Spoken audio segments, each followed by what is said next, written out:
galab wanaagsan oo wacan.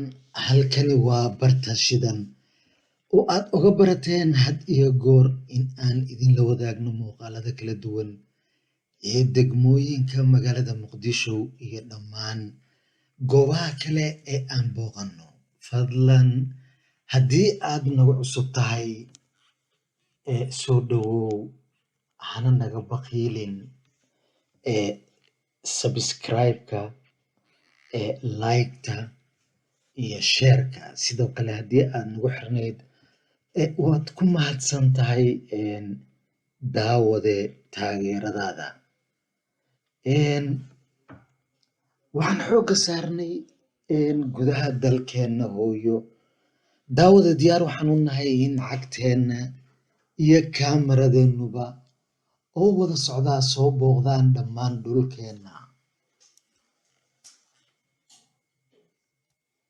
Fadlan ha hilmaamin inaad nagu soo biirto si aan u gaarno halka aan higsanayno. Maanta waxaan dhex maraynaa degmada Xamar Jajab.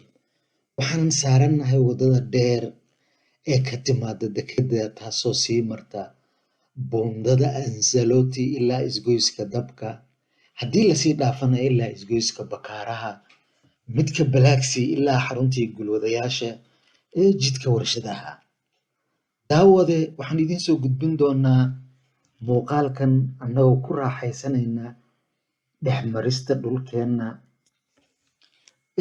Waa laga yaabaa daawade inaad isleedahay ama aad tabayso horumar la'aan ballaaran, dayaca waddooyinka iyo dhismayaasha ka muuqda. Laakiin ogow daawade in 30 sano waddankani ahaa mid la soo kaca kufayay, dowlad la'aan iyo xasilooni la'aan baahday.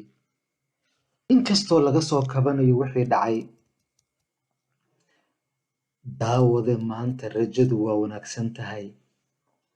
Muuqaalka dadka iyo deegaankuna waa mid lagu farxo. Daawade weli waxaan dhex soconaa waddada kala barta waa beri iyo Xamar Jajab. Runtii xaafadahan waa deegaan iyo degmooyin taariikh dheer ku leh dadkii beezaaniga ahaa. Daawade kama xiisayno inaan kusoo laalaabano meelahan oo kale oo aan idiin soo gudbinno. Runtii